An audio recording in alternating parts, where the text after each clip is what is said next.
ጆርዲን በዛብህ አላርፍ ብላለች። ከዚህ ቀደም ስለ ሴቶች መብት ተሟጋች ነኝ በሚል ሰበብ ወንድ ጠል የሆነ አስተሳሰቧን በተለያየ አጋጣሚ ስትረጭ ነበር። እኛም ደጋግመን ይህ አስተሳሰብ ሄዶ መጨረሻው ወንድና ሴትን ማራራቅ እንዲሁም ግብረሰዶማዊነትን ማስፋፋት ነው ብለን ደጋግመን ስንናገር ያመነን አልነበረም። በተለይም በሴቶች ዘንድ ከፍተኛ ተቀባይነት አግኝታ መርዟን ስትረጭ ነበር። የኋላ ግን እግዚአብሔር ሲረዳን እርኩሰቶቿ ሁሉ ተጋልጠው ብዙዎች እንዲነቁ ምክንያት ሆነን ነበር። ነገር ግን በሚያሳዝን ሁኔታ አሁንም የሷን አስተሳሰብ ተቀብለው ባስ ሲልም ሁላችንም ኃጢአተኞች ነን፣ ስለዚህ ልትወቀስ አይገባም በሚል አሳፋሪ ሀሳብ የልብ ሰጥተዋት አሁንም እየወጣች በማር የተለወሰ መርዟን ለትውልዱ እየጋተች ትገኛለች። ከዚህ ቀደም ድራግ ኪውን ስለተባለ ሴቶች ወንድ መስለው ስለሚተውኑበት እንዲሁም ከጀርባው ስላለ እርኩሰት አንስተን በምትመለከቱት ቪዲዮ ነግረናችሁ ነበር። ይኸው ጆርዲንም የወንድ ገጸ ባህሪ ተላብሳ መጥታ አደገኛ ሀሳብ እያስተላለፈች ትገኛለች። በቪዲዮአችን ሀሳቦቿን አንስተን የምንሞገት ይሆናል። እንዲሁም እውቁ የሙዚቃ አቀናባሪ ኤልያስ መልካ ከ10 ዓመታት በፊት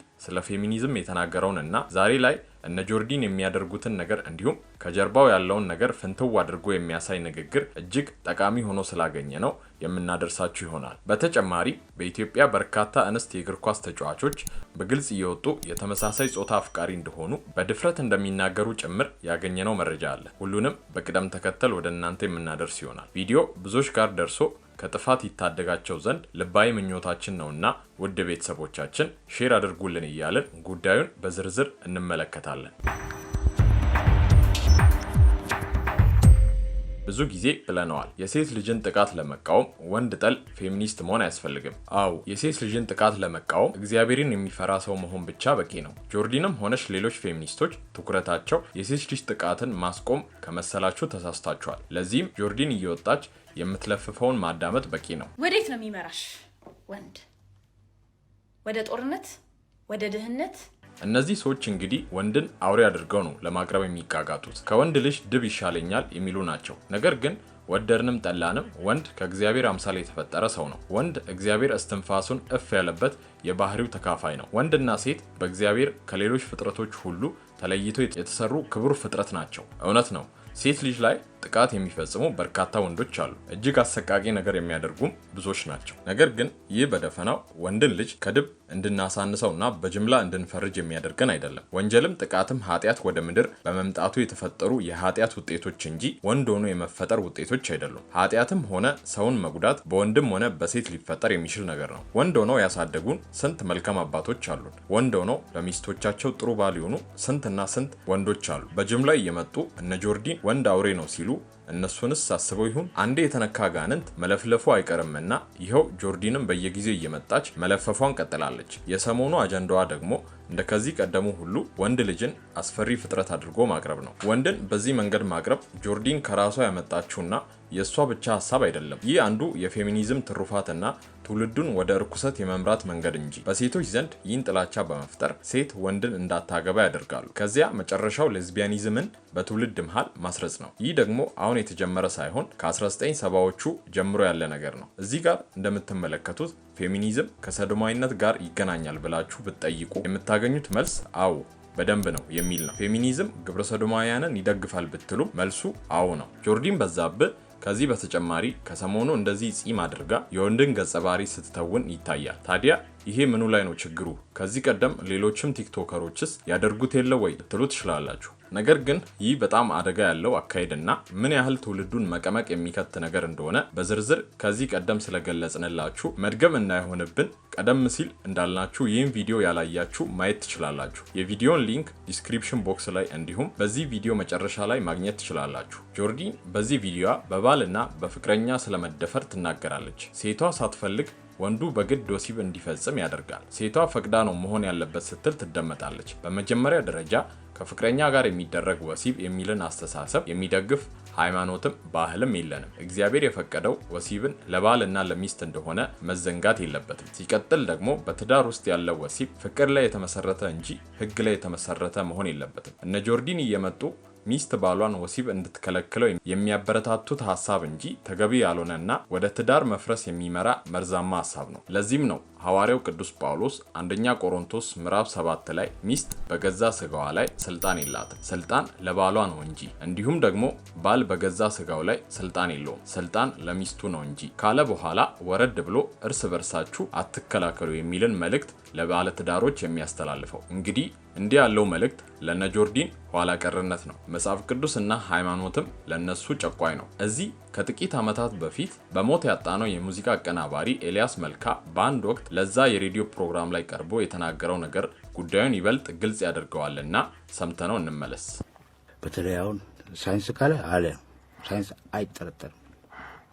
ዓለም ላይ የእግዚአብሔር ቃል ግን ሞኝ ሲያዝህ ልክ እንደ ጨቋኝ ሴት እንደዚህ እግዚአብሔር የሚያዘውን እንደ ነውር እንደ ጭቆና በዛ በኩል ሴቶችን ራሳቸው እንዳይቀበሉ ደግሞ ጤነኛ ሴቶችን ጥሩ ፊል ለምሳሌ ማርገዝን እንኳን አሁን ስታይ ማርገዝን እንኳን እንደ እዳ ሴቶችን ነፃ የሚያወጣ የሚመስል ግን ነፃ የሚያወጣ ያለውን አስተሳሰብ እንዲያውም አጋልጦ ለአውሬ የሚሰጥ ለምሳሌ የብሔር ዘፈን ላይ ከምን ነፃ ልውጣ የሚል ማንም ሰው ፈረንጅ ማንም ሰው መጥቶ ነፃነት ስላለ አይደለም። በዛ ላይ ደግሞ የሚያስጨንቀኝ ነገር አሁን በጣም ትልቁ ከዚህ በፊት ከትንሽ ዓመታት በፊት ሌላ ሀገር ላይ ስለ ሴቶች ነፃነት ስለ መፋታት ነፃነት ያወሩ የነበሩ ሀገሮች አሁን ሰዶማዊነትን እኛ ደግሞ ከዚህ በፊት ስለ ሴቶች ነፃነት እነሱ የሚከራከሩበት ጋር መተን እያለፍን ነው።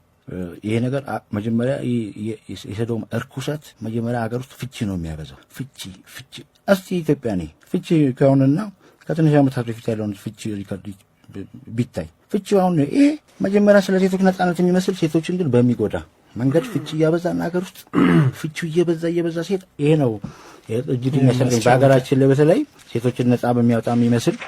እንግዲህ ኤልያስ ይህን የተናገረው እንደ ዛሬው ፌሚኒዝም በሀገራችን ብዙም በማይታወቅበት ጊዜ ነበር። ነገር ግን አሁን ላይ ያኔ እሱ የፈራው ነገር እየሆነ እንዳለ በአይናችን እየተመለከትን የመጣነው ጉዳይ ነው። መጽሐፍ ቅዱስን ማንኳሰስና ማጣጣል አሁንም ቢሆን መጨረሻው ከዚህ አይለይም። ስለዚህ እባካችሁ ወገኖቻችን እንንቃ፣ ከዚህ የጥፋት መንገድ እንመለስ። በሌላ በኩል ደግሞ እጅግ በሚያሳዝን ሁኔታ በኢትዮጵያ የሚገኙ ሴት እግር ኳስ ተጫዋቾች ውስጥ በርካታ የተመሳሳይ ጾታ አፍቃሪያን እንዳሉ የቀድሞዋ ተጫዋች አጋልጣለች። ይህ እጅግ አስደንጋጭ ነው። ከሁሉ የከፋው ደግሞ እነዚህ ሰዎች ነገሩን በግልጽ እየተናገሩ የሚያደርጉ በመሆናቸው ጭምር ነው። አዎ በዚሁ ከቀጠልን ልክ እንደ ውጮቹ በቅርብ ዓመታት ተመሳሳይ ጾታ ያላቸውን ሰዎች ሰርግ መመልከታችን አይቀርም። ሳይቃጠል በቅጠል ነውና ሁላችንም በግልጽ ይህን ቆሻሻ ነገር ልንቃወም ይገባል እያልን ህይወት የተናገረችውን ሚስጥር በጥቂቱ አስደምጠናችሁ ለዛሬው በዚህ እናብቃ።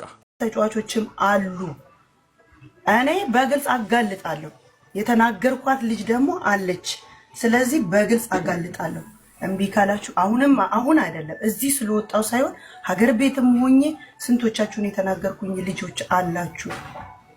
ደግሞ እኮ የማያፍሩ ሴቶች ናቸው። የማያፍሩ ለማውራት እንኳን የማያፍሩ ሴቶች በግልጽ እኔ ሴት ነው እንደዚህ መሆን የምፈልገው ሴት ናት የምትመቸኝ የምትል ተጫዋች አለች።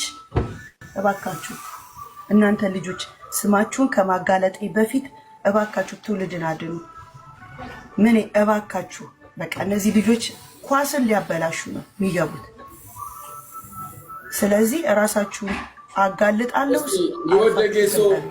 የወደጌሶ አንቺ እዚህ ሀገር በነበርሽበት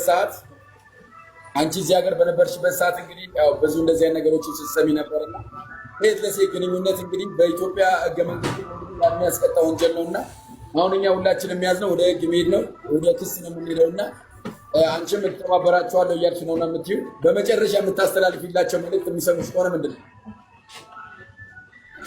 እኔ በቃ እነዚህ ልጆች ከኳስ ህይወት እንዲወጡ ነው የምፈልገው።